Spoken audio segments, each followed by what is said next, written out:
parte final de lo que es nuestro esquema. Recuérdense que habíamos hablado de dos triángulos. Teníamos un triángulo equilátero donde estaba representado el debate interparadigmático entre el realismo, el transnacionalismo y el estructuralismo, que daba cuenta del mismo peso de estos tres paradigmas en el marco de las relaciones internacionales de la década de los 70 del siglo XX. Tenemos ya el tercer debate en su segunda parte, que es un triángulo isósceles, donde tenemos dos lados del mismo tamaño, o sea, del mismo largo, y tenemos una base más pequeña que plantea un acercamiento de posturas entre el realismo y el transnacionalismo, que se va a convertir, va a haber una síntesis allí, y se va a convertir en lo que es neorrealismo y neoliberalismo institucional, que es lo que dará sentido y razón al debate diálogo neo-neo, y una visión en el vértice superior, que es el estructuralismo, que va a ir desapareciendo paulatinamente de lo que es la dinámica de las relaciones internacionales. Posteriormente vamos a tener la representación de dos puntos alejados el uno del otro, donde ya el estructuralismo desaparece y ahora aparece una visión reflectivista radical frente a una postura racionalista, que es la tradición de todo lo que ha sido el devenir de las relaciones internacionales desde 1919 hasta este momento. Y es que todas estas posturas reflectivistas radicales se oponen a lo que es el tradicionalismo planteado por el neorrealismo generado por Kenneth Waltz. Y eso es lo que nosotros hemos de llamar, y ya lo trabajamos, como el reflectivismo radical. Ahora nos va la última parte de ese esquema, donde esos puntos que estaban separados, es decir, el racionalismo representado por el neorrealismo,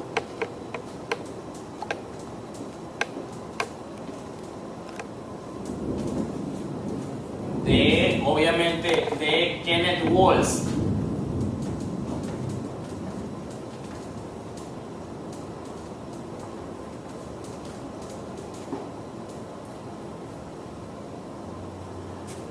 se va a seguir enfrentando con el reflectivismo,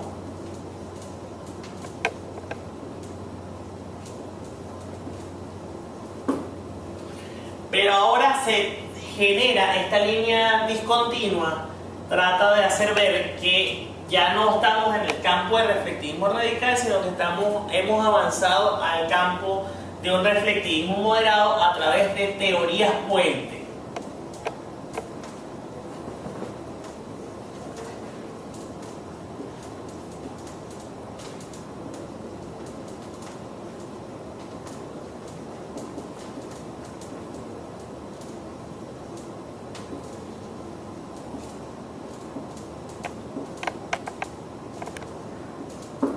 Importante, ¿qué vienen a representar estas teorías puente?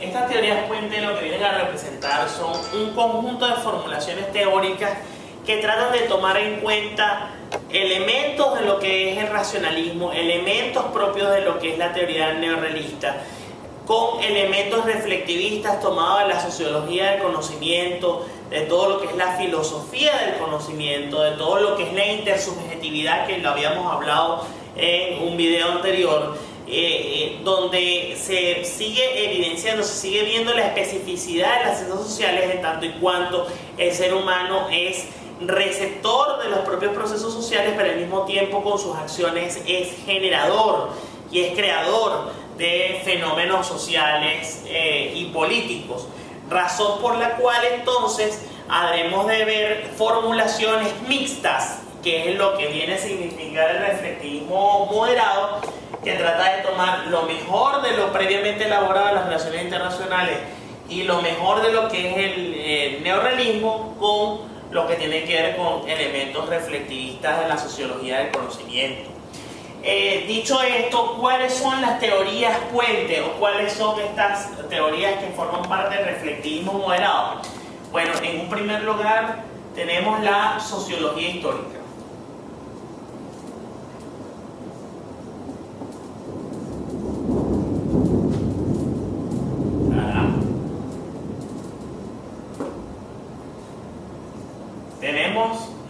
escuela inglesa.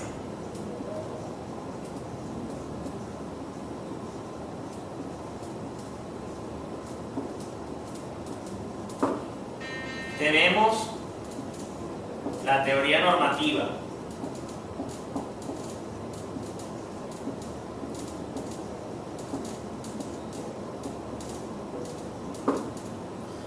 Tenemos a la visión más importante de este ámbito, que es el constructivismo social.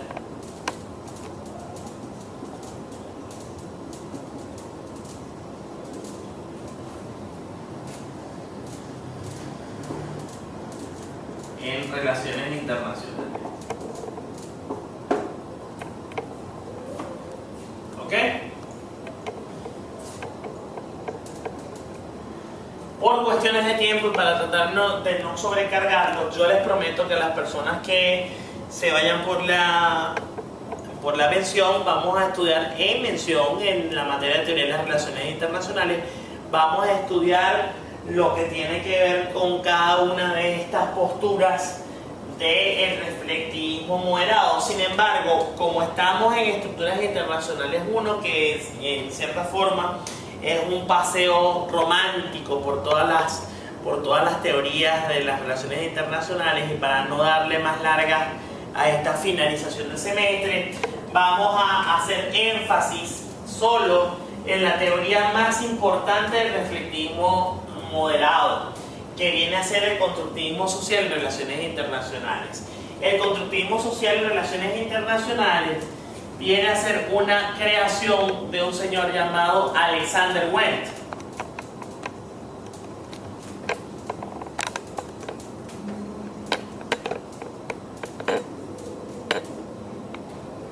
Alexander Wendt escribe un artículo que es su obra más importante, que es el punto de partida de todo lo que es el estudio constructivista, que es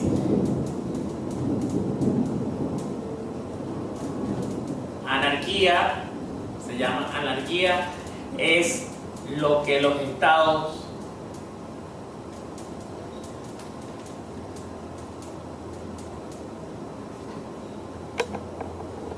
hacen de ella.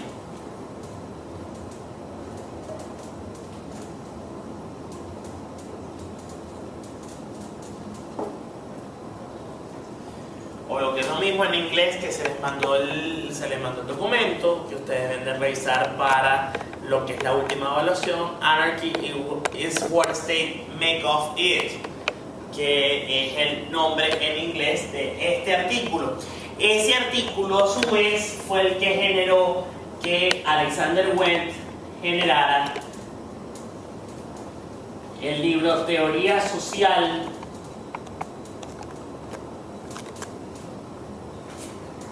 de la política internacional.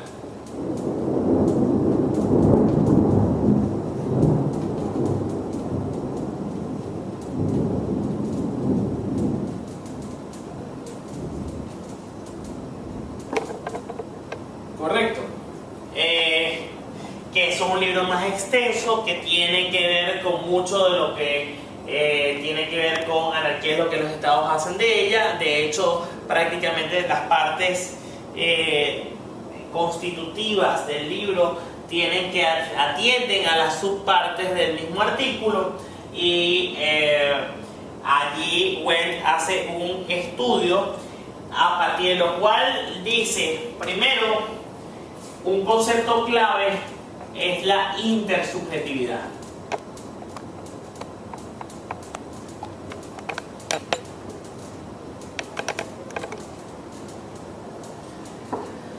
¿Qué es la intersubjetividad? La intersubjetividad es las relaciones que se llevan a cabo entre todos los miembros de un determinado conglomerado o de una determinada sociedad, que juntas y de su interrelación dentro del marco de la vida social hacen que se generen instituciones, en este caso internacionales, a partir de lo que son la generación de reglas, principios y valores dentro de la realidad internacional. Esta intersubjetividad se va a expresar a través de la creación de dos categorías.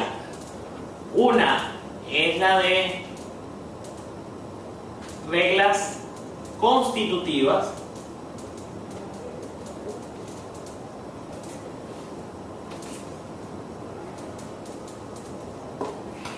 que tienden a generar o a crear o a hacer que nazcan instituciones sociales, ¿verdad? Es decir, todo lo que tiene que ver con el establecimiento de normas y las reglas regulativas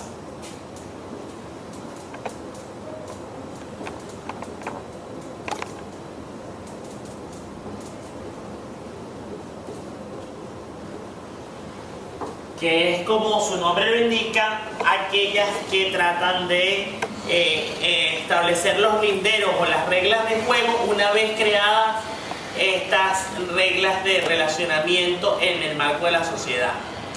Correcto, es como decir, las reglas constitutivas generan el fútbol, por decirlo de alguna manera, y las reglas regulativas son las que dan sentido y razón a el fútbol como juego. Es lo que son las reglas que se le acometen a los actores ya en el marco de una relación social determinada. Importante es establecer esta intersubjetividad con un concepto que encontramos en el derecho, que es el nombre, que es lo que tiene que ver con la costumbre como fuente de derecho.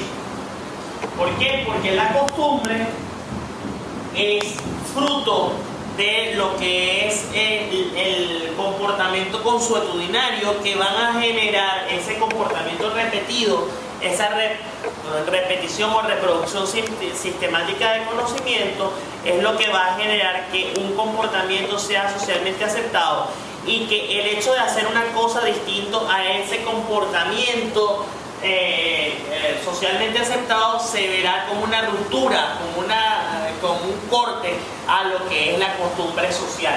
La costumbre como fuente de derecho tiene dos categorías a considerar. Primero, la repetición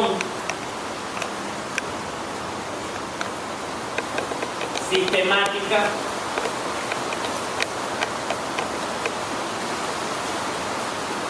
de un comportamiento y el efecto psicológico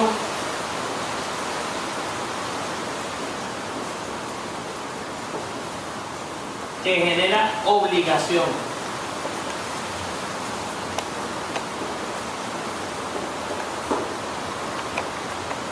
¿Correcto? Y la costumbre, cuando se codifica, se convierte en ley, en norma positiva. Correcto, eso es lo que tiene que ver con el establecimiento intersubjetivo de reglas para el comportamiento social. Esto es la primera parte de Alexander Welt en su teoría de anarquía, es lo que nos estábamos haciendo de ella, donde él critica fundamentalmente que critica fundamentalmente a el hecho de que el neorrealismo plantee que la anarquía, por ejemplo, que es un concepto, que es una institución dentro de las relaciones internacionales, él dice que la estructura anárquica, el palo de agua, él plantea que la estructura anárquica sirve de condicionamiento al comportamiento de los agentes, es decir, el comportamiento de los actores internacionales. Sin embargo, Alexander Welt dice que la interacción entre los mismos agentes de la estructura internacional es la que genera el concepto intersubjetivo de anarquía. ¿Por qué? Porque estados soberanos son los que generan a su vez la anarquía internacional al no quererse agrupar y al no querer transferir soberanía hacia lo que es un gobierno supranacional, es decir, que ellos mismos intersubjetivamente son los que construyen y fortalecen en un momento dado de la historia la categoría de anarquía internacional. Espero que con esto quede bastante claro lo que es el concepto. Intersubjetivamente dice Alexander Webb que los conceptos no tienen un significado único y estático en el tiempo, y tampoco que los estados tienen un portafolio estático de intereses. Los intereses y la significación que tengan los conceptos como instituciones sociales variarán de acuerdo al interés, a las identidades y a las percepciones que tengan cada uno de los estados en un momento dado de la historia. Que esa es la otra parte de anarquía, es lo que los estados hacen de ella. Los estados. Bueno, primero que nada tengo que decir que Alexander Webb trató de generar una teoría general para comprender la política internacional, pero lo que nos ofreció fue una extraordinaria teoría para el análisis de la política exterior de los estados y ver cómo esa política exterior va variando, o la conducta de los estados representada por la política exterior va variando de momento en momento dentro del marco de la historia, de acuerdo a unos intereses, a unas identidades y a unas percepciones que son cambiantes.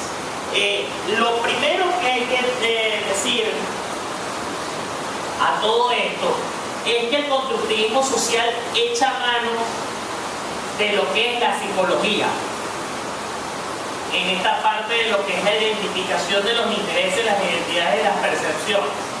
Y les voy a pedir que por favor pongan mucho cuidado en esta explicación, porque es la que va a determinar la comprensión total y absoluta de lo que es el constructivismo social como teoría para explicar la política exterior de los estados.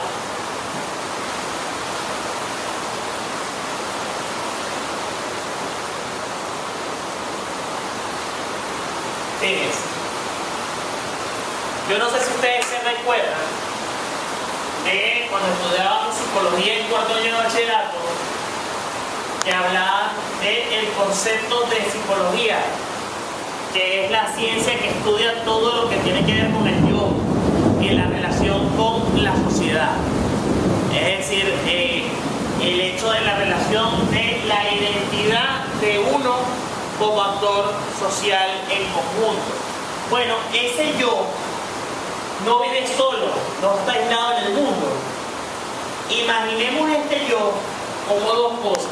Primero, imaginémoslo como un individuo, pero al mismo tiempo recordemos que al Estado en relaciones internacionales se le atribuyen unas ciertas determinadas cualidades como individuo. Es decir, que también podemos interpretar este yo como un Estado. Ahora, ni el individuo ni el Estado viven solos, sino que el individuo vive en el marco de una sociedad en la cual tiene que interactuar con otras personas o con otros individuos similares a él. Y el Estado tampoco vive solo, tampoco vive aislado, porque también vive en el marco de una sociedad internacional donde hay otros estados y otros actores internacionales con los cuales este interactúa. Entonces, este yo solo genera lo que es la categoría identidad.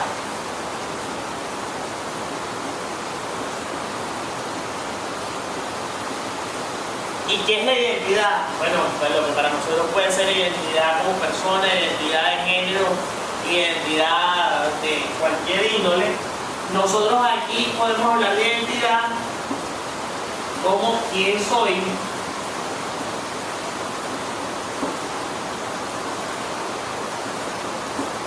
a dónde pertenezco,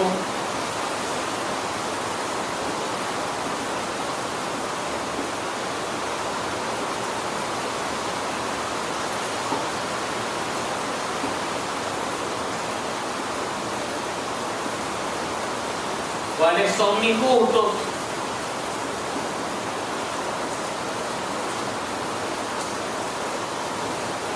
mis preferencias, lo que esperan. O sea, eso puede ser un test de muchísimas otras preguntas, pero estoy poniendo esas tres preguntas como ejemplo Ahora, esa identidad me lleva a una segunda área de influencia, que es que yo interactúo con un medio ambiente. ¿Y por qué interactúo con ese medio ambiente? Porque yo tengo un conjunto de necesidades.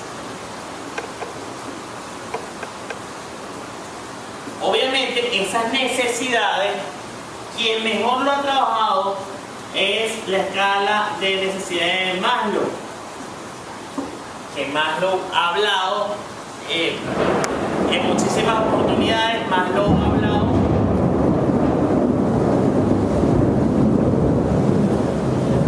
ha hablado de necesidades fisiológicas, ha hablado de cómo a partir de la superación de las necesidades fisiológicas el ser humano, bueno, no voy a decir hombre porque eso puede herir susceptibilidades de alguien, él va elevando su nivel de comprensión de la realidad y por ende va elevando el nivel de expectativas y el nivel de necesidades, que las va complejizando. Entonces eso hace que se genere una segunda categoría de la relación del yo con el medio ambiente con base en sus necesidades, que son los intereses.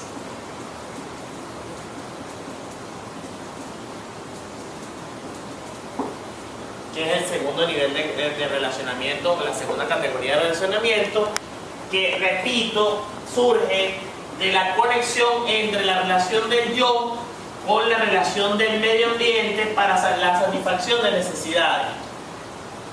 ¿Ok? Que no son necesariamente relaciones materiales solamente, son relaciones afectivas, son necesidades afectivas que también se puedan tener, relaciones, necesidades también de reconocimiento, de prestigio, es decir, que no necesariamente tienen que ser eminentemente básicas, sino que estas se van a ir complejizando. Y el tercer escalón o la tercera esfera de relaciones ya se produce cuando no solamente está este yo, sino que están ellos.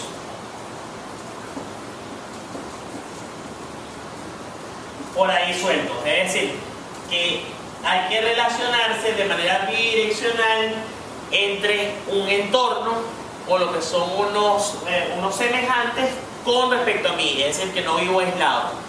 Entonces, la relación en dirección de ellos hacia el yo genera un conjunto de percepciones.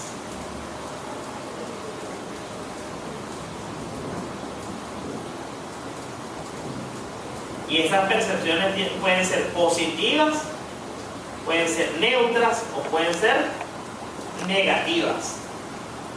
Es decir, puede ser que yo, a quienes manejen un conjunto de intereses y un conjunto de identidades similares a las mías, eso es relaciones de pareja, relaciones de amistad, relaciones de todo tipo. Esas relaciones obviamente van a generar relaciones positivas, relaciones de enfrentamiento entre aquellos que no comparten las mismas expectativas y los mismos intereses que yo, o simplemente puede ser de indiferencia a personas que no juegan ningún rol significativo. Bueno, continuamos ya para finalizar. Estábamos hablando de todo lo que tiene que ver, de dónde salen las categorías del constructivismo social en cuanto a identidades, intereses y percepciones.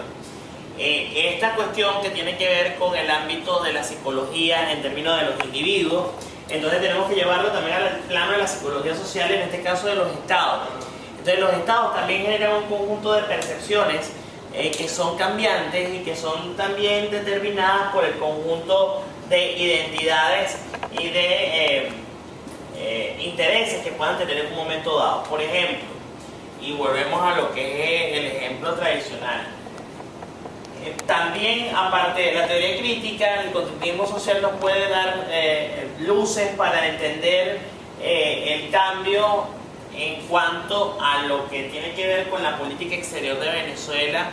Primero, desde que se venía llevando a cabo desde 1958 hasta 1998-99, y cómo se comportan los intereses, las identidades y las percepciones de Venezuela respecto a lo que es la llegada del chavismo y de Hugo Chávez al poder.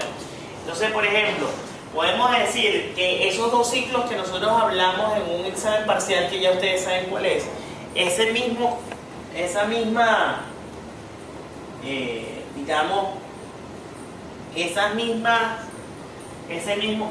dos ciclos, digamos que de 1958 a 1999,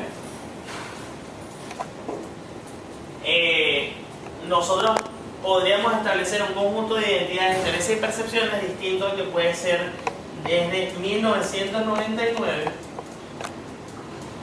al 2014. Y los estados, nosotros tenemos que echar mano, dicen Alexander Wendt, los estados se desenvuelven en esos términos de identidades, intereses y percepciones a través de lo que son las culturas de la anarquía.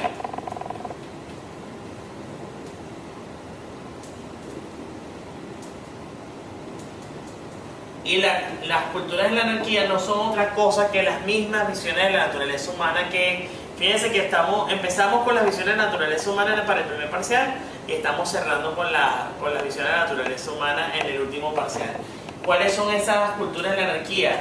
La visión o la cultura kantiana, que da cuenta de una visión positiva.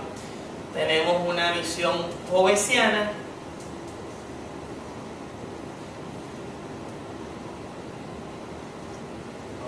y de una visión grossiana.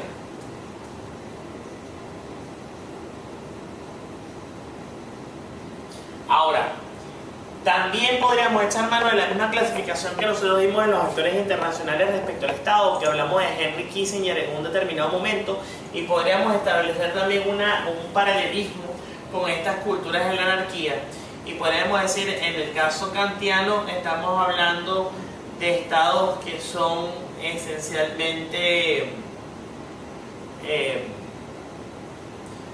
neutrales,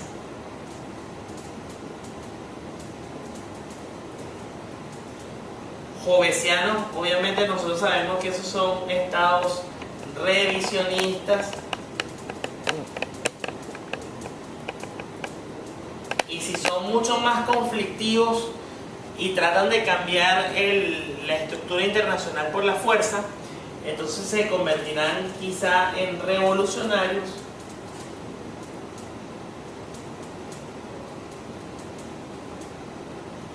Y una última categoría grossiana que tiene que ver con los pro status quo.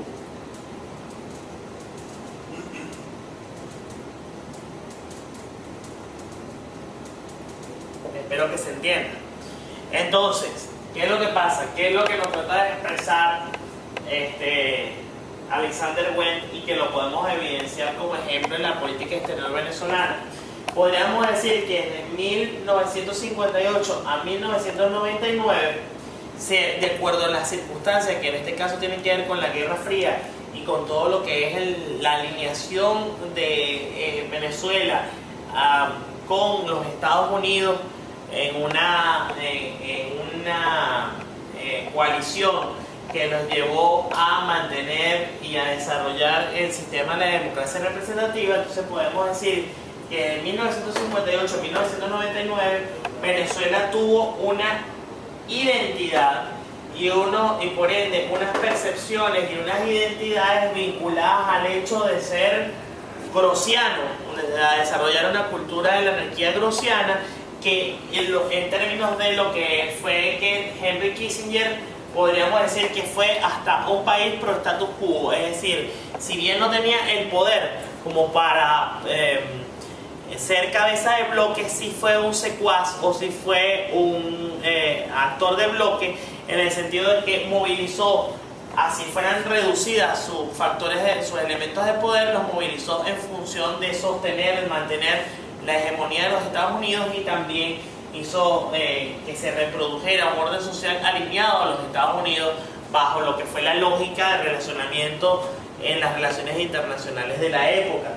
Y podemos decir entonces que también estas identidades, estos intereses y estas percepciones de Venezuela cambiaron radicalmente con la llegada de Hugo Chávez al poder, con todo lo que fue la reforma constitucional y con todo lo que fue la entrada del vector ideología en todo lo que fue la política venezolana de 1999 a 2014, donde se produce un cambio en las alianzas venezolanas y un cambio de la cosmovisión por parte del gobierno nacional de cómo percibía el mundo, y de una visión que anteriormente era pro status quo pasa inmediatamente a una cultura de la anarquía jovesiana que se relaciona con una visión revisionista y cada vez más crecientemente revolucionaria, en el sentido de querer cambiar el orden internacional de un sistema alineado a los Estados Unidos a uno alineado hacia potencias emergentes con una ideología distinta, como puede ser Rusia o como puede ser China en este caso. Y por eso es que se dice que los estados no tienen un portafolio estático de intereses, sino que estos varían y se condicionan de acuerdo a las circunstancias de tiempo y espacio en términos de identidades, de intereses y percepciones. Y con eso culminamos lo que es el estudio del constructivismo social como teoría puente y como teoría del reflectivismo moderado en el marco de las relaciones internacionales en el cuarto debate.